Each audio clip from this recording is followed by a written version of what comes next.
Red lorry, yellow lorry. Brrr. Hello everyone, welcome back to the IndieGeekGuy channel, and today we're looking at Bullitt. Now, we've covered a handful of 70s crime drama in the form of Dirty Harry, Taxi Driver and the like. We're going to take a little bit of a sidestep and head into the 60s with Bullitt and Steve McQueen. I'm really interested to see how this film may have informed those later 70s movies, if there's going to be a big difference, if I can sort of see the connective tissue, if you like, between point A to point B. What I know about this movie is that there's a very good car chase in it. I think everyone knows that about this movie. If you're in any way interested in cinema, the Bullitt car chase sequence is one that's talked about a lot. I think it's Mustang, isn't it, that have their own special new version of one of their cars now in Bullitt green. So, you know, it's a famous scene, even if you've not seen the movie. But I am interested to see what the rest of the movie actually consists of, because I have no idea. I don't know what the actual movie itself is about, other than it leads to a cool car chase at some point. So it's going to be interesting to see what the rest of the movie actually is. And I'm particularly interested to see what kind of character Steve McQueen is playing, if he's going to be anywhere close to sort of like the Dirty Harrys and the sort of characters you saw in Taxi Driver. Those kind of, you know, the 70s seem to be a much more depressing time for many a reason. Obviously I wasn't there, so I don't know the details of all that, but the film seemed to reflect those sort of attitudes and stuff at the time. I'm wondering what the 60s are going to be like, what attitudes are going to be reflected, if it's going to be a little bit more, I don't know, romanticized, or if it's going to be grounded, whatever the case may be. So I'm interested to see that. And honestly, it's been a little while since I've watched anything with Steve McQueen in, so it's going to be sort of a revisiting of his work for me, because I've not seen any of his work since I last watched probably The Great Escape, which was a good old few years ago now. So it's going to be interesting to see him in something. But yeah, super interested in seeing what Bullitt has to offer. I mean, it's a film I've heard about most of my life, and I'm finally going to sit down and watch it for myself. It's one that's been on the list for quite some time, and whilst doing these YouTube videos, it's always been one in the back of my head of, oh, maybe I should do Bullitt this week. Or, you know, it keeps coming up in my head. So, you know, new year, let's kick off with something that I've been putting off in the back burner for no particularly good reason, and just start with that, shall we? So yeah, Bullitt is what we're doing today. But before we do, if you do enjoy the video, please remember to hit the thumbs up. It helps me know that you enjoyed the video. It helps this video get seen by more people. Leave a comment down below as well. Tell me what you think about this movie when you first saw it, what impact it had for you. And if you really enjoy it, please consider subscribing as well. Then you won't miss any future videos, TV shows or movies or anything else. You'll get notifications, all that good stuff. Just consider doing those things if you enjoy the video. But other than that, let's jump into Bullitt. Steve McQueen. Oh, hello. Oh god, that... Wow, okay, this is a lot more stylish than I was expecting it to be already. The titles are really kind of trippy. I like it though, it's cool.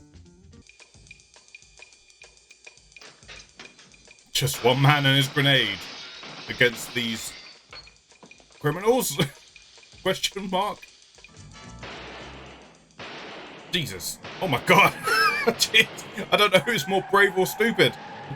the guy driving into the gunman, or the guy just standing there as a car drives into him. We lost him. He's your brother, Russ. If you can't find him, we have people who will. So they were after that guy specifically. Interesting. Okay. Oh, I'm intrigued. Let's see where this goes. God, I thought that guy was just gonna like beat the shit out of him there for a moment. Came in so intense. Johnny Ross didn't get his letter, and he nearly got beaten up by a guy in a funny hat. Yes, I'm sure it was him. Sunshine Cab 6912. Oh, he is up to no good. I knew it. That intense stare. He wasn't hiding it very well. I mean, this is an introduction for Steve McQueen. Coming in his gym jams. Why don't you just relax and have your orange juice? Shut up, don't get any. Did you have a rough night, Steve? Let's go, Frank. Did you have a hard time last night? What way to introduce the hero of the movie. I hate myself. I had a bad night. My silky Jim Jams. Now, was it hard work or hard play, though, is the question. I have a star witness who needs protection. Protection from who? The organization. His name is Ross. Johnny Ross from Chicago. We're going to expose the organization. I read your speech. The organization, it's Why like San Francisco? the crime version of Spectre. What's happening? That's you.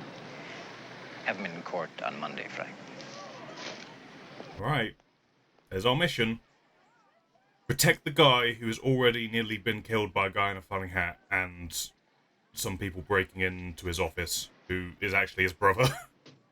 That's where we're at.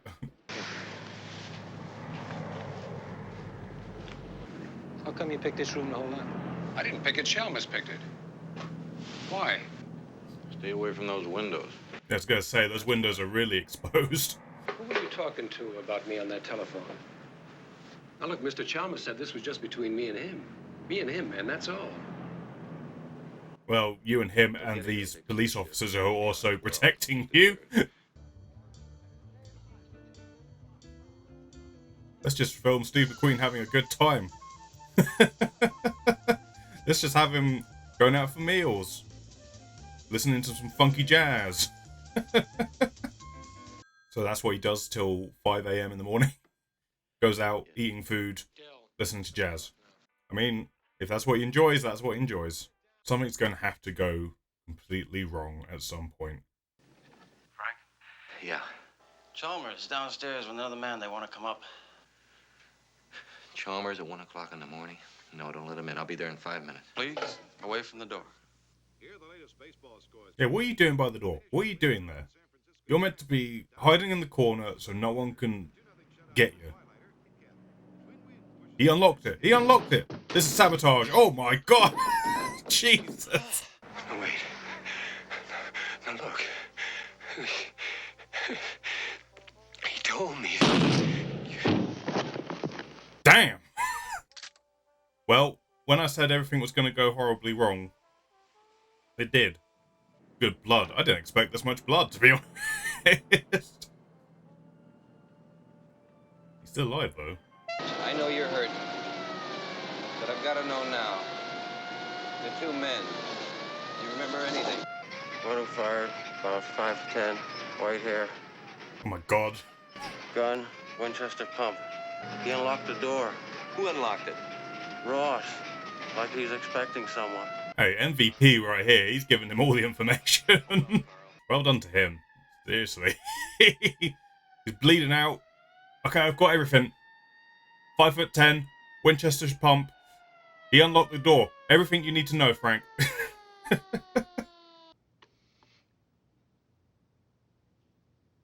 Yeah, he better be alive. He's the real hero of this. Does Chalmers run this case or do I? All I'm interested in is results. Do whatever you think is best. That's never a good thing to say to a leading cop, like protagonist. Do what you gotta do. That's how car chases happen. Are you the policeman who hasn't eaten? Yes, ma'am. Thank you. Surely. Wow, that's some service right there. What about this poor guy? Look, what the hell? That poor guy. Was like, I haven't eaten either. Come on now. Who else knew where he was? What are you implying? Well, someone clearly knew that he was there. Are you suggesting I disclosed his whereabouts? Now, somebody did. That's hardly the issue. What do you mean it's hardly the issue?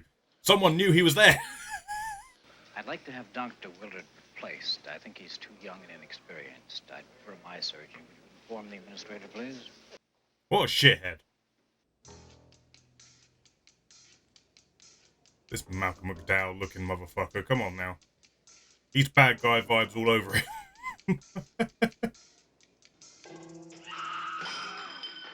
There's a creepy old man in here.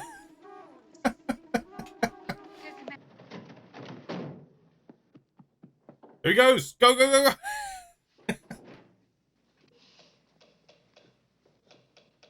say, I do love that Steve McQueen is doing all this in a cardigan. It's it's a good cardigan. That ain't good. What's he got? Now that fucking Chalmers guy is gonna be like, fuck Steve McQueen, so fuck that doctor who I wanted replaced.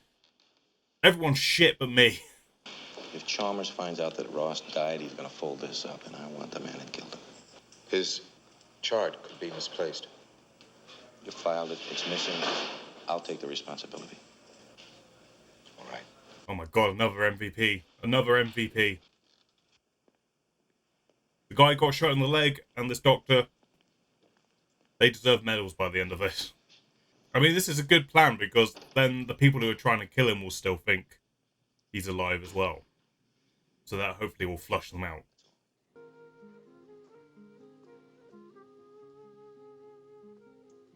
It is gorgeous to look at, a lot of this film, especially when they're outside. May I speak to your supervisor, please? I'm afraid she's busy at the moment. I'd be very grateful if you would tell her that Walter Chalmers wishes to see her immediately. It's very urgent. Alright, don't be like throwing your name around like some big dick fuck, you know? Hey, it's Walter. I want to talk to her, alright? She can be not busy for me. Fucking hate those people. Joe, I'm terribly sorry, but there's been some medical complication as regards my witness, so I'm afraid I'll have to forego that bedside picture, as much as it would have compensated. This fucking idiot. I want a bedside picture with this guy who's nearly dead. All right, I want a complete list of the night staff who might have been involved in helping Bullitt spirit Johnny Ross out of here. Mr. Chalmers, I have Lieutenant Bullitt. All right, where's my witness? I've got him. Are you going to tell me or not? Well, I can at the present time. Captain Baker would like to have a word with you. Now listen to me, Lieutenant. Like I said, they hit me before I got a chance to look at them. I don't remember nothing about it. Nothing. Delgetti, take him downtown. Lieutenant, give him a chance, will you? He's trying. No, he's not trying hard enough. I mean, he managed to call up before he got knocked out. So he must have seen them. Then you saw how he arrived? Yes, sir, in a cab. What line? Sunshine cab. Alright. Let's go to the taxi company. Got any records? Huh? No, some criminals you've been picking up? Hey, it's that nodding dog again. Bit of a coincidence that the same taxi that picked up our boy, Johnny, is also the same taxi who picked up his killers, right? Bullitt abducted my witness. He removed him from the hospital. As his superior officer, I've given him complete charge of the case. So you mean that you will not order him to reveal where he's keeping Ross? It's his case, Mr. Chalmers. Oh, another MVP. Captain, another MVP. habeas corpus.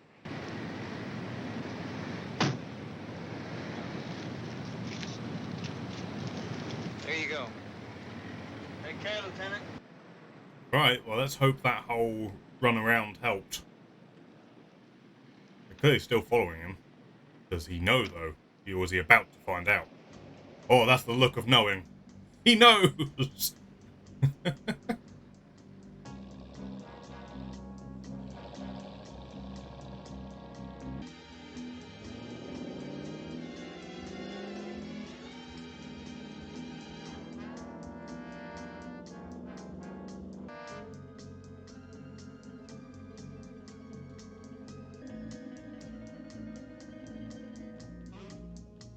Oh, that's a move right there.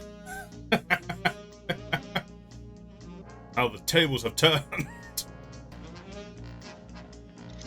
Oh, he's buckling up. It's serious. I think we might be in for this car chase. Here we go.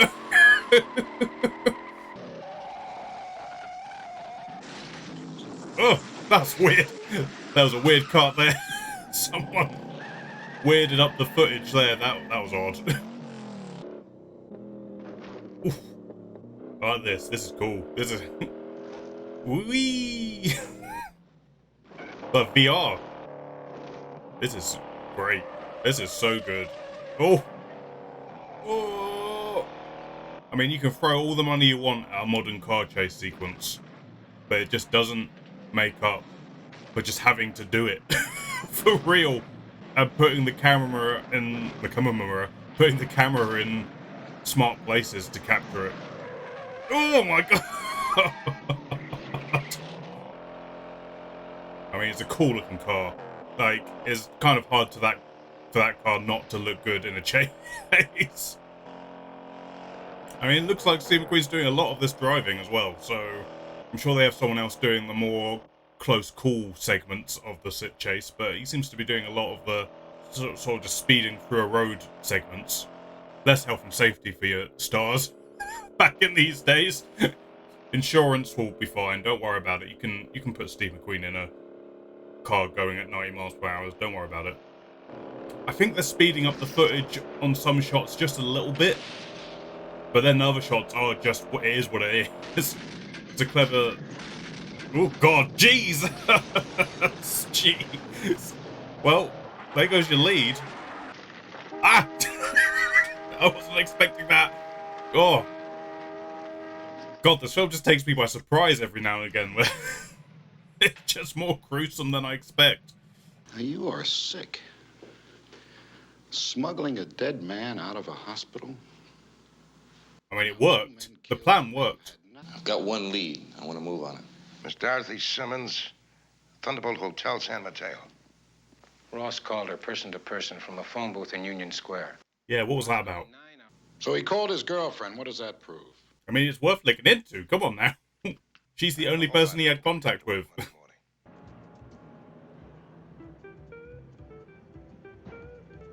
So, does Steve McQueen have a partner in this movie simply so he could have a car at this point?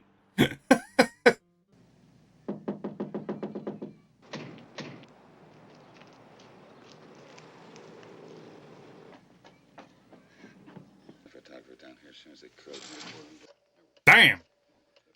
Wasn't expecting that either. Oh, that's a disturbing shot. I thought I knew you, but I'm not so sure anymore. I mean, he's a cop. What do you expect? Or are you so used to it by now that nothing really touches you? Where has this come from? Where has this come from? With you, living with violence is a way of life. Living with violence and death. This has sprung up from nowhere. What is going on? How can you be part of it without becoming more and more callous? Okay, I don't know what this is all about. It seems to have come out of absolutely nowhere.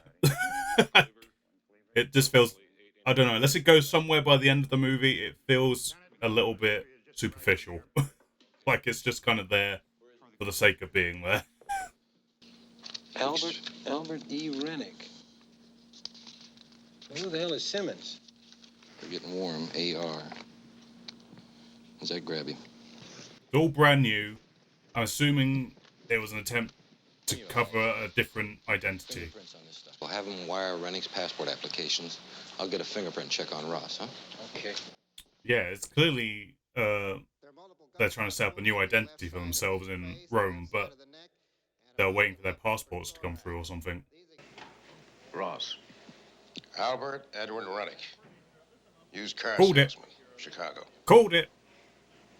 Who's Rennick? He was the man who was shot at the Hotel Daniel. He sent us to guard the wrong man, Mr. Chalmers. Mrs. Dorothy Rennick and Mr. Al Rennick have reservations on the 7 o'clock flight to Rome. Separate tickets not confirmed. Ross took close to $2 million from the organization, and he set Rennick up to get the heat off of him. And he killed Rennick's wife to shut her up. Oh, the twists are coming thick and fast right now. Ooh, baby.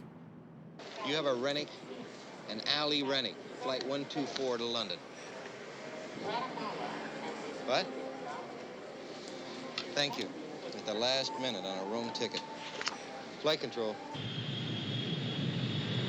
We're going to ground the flight? I mean, it's the only option at this point.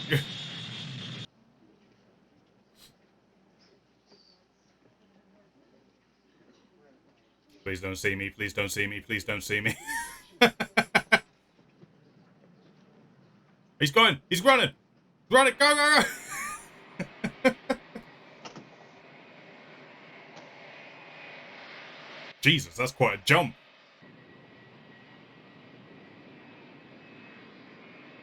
Just hide, dude. If you just hide, you'll be fine. Jesus. I mean, he gave away his position quite badly doing that.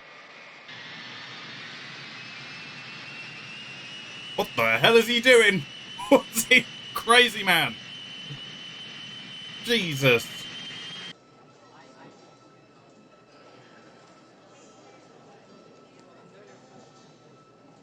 Just look for the guy who's like sweating actual bullets, and you'll find your guy, man. Okay, well, this guy is terrible at being incognito. Like, Jesus! Just run through the hole. You shot a hole in the window. Got him. You got him. Did someone just ask, what did he do? I mean, you literally just saw him shoot a guy at the door. If nothing else, there's that.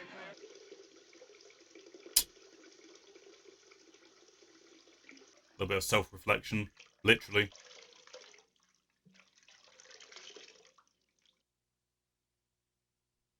Nice. Nice ending. Alright, that was Bullitt. Okay, that was Bullitt. And you know what? I was really actually invested in the mystery of the whole thing. I really wasn't expecting that side of it from the movie. I just thought it would be more of a straight sort of cop action chasing the bad guy kind of movie, but I actually really enjoyed the mystery. I enjoyed the twist and the turns and the tale. I mean, obviously, it took me a little bit just to catch up what had happened at the end there, because at first I thought it was someone setting up a new identity for themselves to escape, which it was, but they were framing someone else to do it, so they were stealing someone else's identity to escape rather than just creating a whole new one. So, but I enjoyed the ride to get there. It just took a moment for all of that to click into my head. That was what was going on.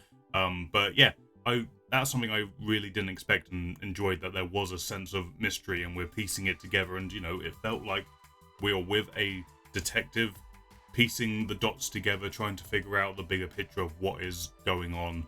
I really enjoyed that aspect of it, and it's something I really didn't expect to see. So that's one thing I really did like here. I thought the movie was really well shot. Like, again, with the sort of 60s aesthetic on show, San Francisco, it's, you know, it's easy to make it, especially compared to movies of today, to make it look really unique and appealing.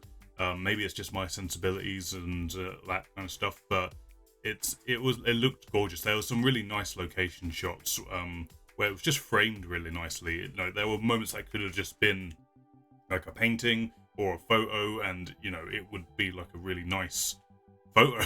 It just looked really nice. Like, just the architecture of San Francisco with like either the Steve McQueen in the long coat walking through it, or the car, or whatever it was. There was just a lot of really nice shots in there. And the same goes for the action beats when they took place. Like, I thought the action beats were really nicely directed as well. Like, it was nice to see Steve McQueen in the action. Like, it really got that across to me, the audience. Like Steve McQueen, our star, is in these chase sequences. He's in the car, he's driving fast, all that stuff. Obviously, there were certain tricks done to sort of hide when maybe a stunt driver might have taken over for certain parts, but I think, you know, it was really well done to really make it look like your main star is involved in these chase sequences, and that really helped sell it. Because normally around this time period with these movies, if you have your leading actor in a chase sequence in a car, it would have been done with like a rear projection, and, you know, it would have been a very obvious cut between the actor on a soundstage with the rear projector and then the stunt driver doing the actual stunt, normally filmed at night to help cover up the fact that it isn't the actor doing the driving. But here, they have a chase sequence shot in the day, and Steve McQueen's clearly doing a lot of the driving when there's just like, we're just going to get you to drive along the road, maybe follow a car in front of you, just so we can get some shots of you actually driving the car at high speed.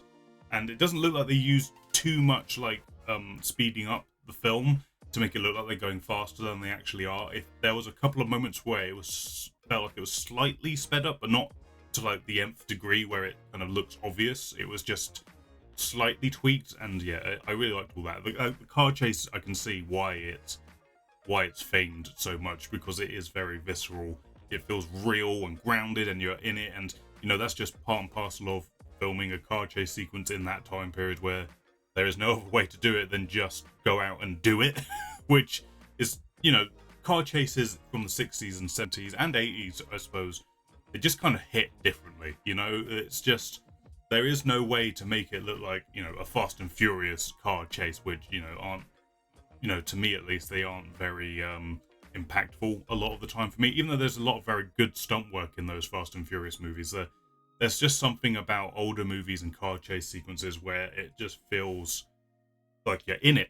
Especially in this movie, like having the camera as close to the driver as it possibly could be to really put you in that sequence was excelente. It was just really, really good. I really liked Steve McQueen in this. He was very sort of cool and collected, but I really liked how it ended on this note of maybe his armor got slightly damaged at the end when he was forced to sort of pull a gun on someone and take them out, and the whole thing, you started to see the whole thing just weigh on him a little bit, and it was just a nice way to end the whole thing. I felt like it was just a nice way to like end it on a quite a personal note. And the overall story, you know, I liked that the story itself wasn't too grand, or, you know what I mean, like it's not like an end of the world plot, if you like. It's not. It was this witness protection. There's something else going on. It's down to this guy and his team around him to try and figure it out. And he has to do some things that puts him in some compromising positions. And then we finally, at the end, get to see how that might have affected him on the inside a little bit. And I thought that was just a nice little ending there to show that. The only thing I feel like I can criticize a little bit, and I said this in the reaction if it made the cut, is I felt it was nice having Steve McQueen being in a relationship with someone. It was a nice thing for it to be there, but I don't feel like it was utilized to its maximum potential, to the point where it felt like that character that I didn't even get a name was purely there to be an extension of Steve McQueen's character, and like she wasn't really there to stand on her own 2 feet. Like at one point it felt like she was purely a part of the story because Steve McQueen loses his car and we need another car. Like that's what it felt like. They had a little bit of a heart-to-heart to talk about how this job affects him, which at that point seemed to just come out of nowhere. Like it didn't seem to have any relevance, because at that point the movie hadn't really made a point to show that his work had damaged him at all, and not until the very end of the movie. So it sort of paid it off at the end, which I did like. But when it comes up in conversation between the two of them, it felt like it just came out of nowhere. Like it was just like, I can't believe you do. He's a cop. This is his work, and we've had no scene prior to this to show that it's having some sort of impact on him as a person or your relationship. And this is just because this is the first time you've seen something distressing, which understandable, distresses you, but it's his job, he's used to it, kind of deal. So it felt a little bit like superficial. It could have felt like a thing if the movie had played up to it a little bit more and sort of made more of a point throughout, and then that conversation could have had more weight to it. But because prior to that it didn't really feel like anything was hinting towards that element, it just sort of sprung up from nowhere. But obviously, like I said, I liked the ending where that conversation did kind of help solidify that might be what's going on with him at the end, and it was like once it's all over he could sort of let that sit with him for a moment. So I liked that. I just feel like maybe the relationship dynamic between Frank and his partner could have been explored in a slightly more full way if they're going to do it, if that's what you're going to commit to. Otherwise, I'm not sure if it completely worked for what they were trying to do. I just think it's a neat idea. I just don't think it was fully explored to its potential. So in my head, I'm kind of going, would it have been nice had that never have happened, and then the ending happens in this kind of subtle way where it's like, oh god, this really is eating him a little bit, and would it have worked better that way? I don't know. That's me just throwing it up into the ether. Maybe, maybe not, I don't know. But yeah, overall, it was super enjoyable. I really, really liked it. It really took me by surprise. I liked the violence in the movie, was because it felt impactful, like both in terms of the visceral, like visual of it, but also the consequences of it, like the ramifications of it. Felt like every time a violent thing happened, it felt like, oh, this changes the game a little bit. It changes the way the story is going and how the characters are interacting with what's going on. So I really liked that, and it took me by surprise as well. I didn't expect it to be quite as brutal as it was in some of those sequences, so, you know, it really worked for that. And I think it helped, again, with the ending sequence of it, how it's eating away at him. The violence being as brutal as it was felt earned, because it impacts him, our central character. It's clearly taking a toll on him in a way. But yeah, I just think it was just a really well-rounded movie that had a cool, interesting mystery story at the heart of it for the audience to get invested in, and to watch your character go through it, connecting the dots sort of at the same rate as the audience, which is nice. It's like the audience weren't given like too much of the information, so the characters feel stupid for not figuring it out quicker. But also it doesn't feel like the characters are 5 steps ahead of the audience, where the audience feels stupid. Like, it felt really well balanced in terms of like how much information do we give to the audience, how much information do the characters have, and how does it progress that way. And that's what helped me maintain my interest in the mystery of everything that was going on. So I really liked that. So yeah, I had fun with this. I think it's a really good movie. I'm happy I finally watched it. I'm happy I've seen the entire thing now, not just sort of known it for that car chase sequence, which, you know, the only part of that car chase sequence that I kind of knew about was the sort of going up and down the hills of San Francisco. That's the main bit that I was aware of, and it's more than that. There's a lot more to it than just that little sequence. So yeah, I'm really happy that I've finally seen this one. It's in the catalog, in the books, as it were. Yeah, that was Bullitt. Super enjoyable. I fully recommend if you're into sort of crime, drama, mysteries. If you've not seen it before, go and check it out for yourselves. It's a good time. Yeah, we had a really good time with this. Thank you for watching this video, guys. If you enjoyed it, please hit the thumbs up button. It helps me know you enjoyed the video, and it helps this video get seen by more people. Also, consider subscribing. Helps the channel out. Helps you see all my future content without, you know, having to fuffle around, typing in the channel name, whatever it is you do. Just subscribe, and then you'll see it. It's all good. Good as gravy, as I come to say every now and again for some reason. But yeah, other than that, I hope you enjoyed this video, and I will catch you on the next one.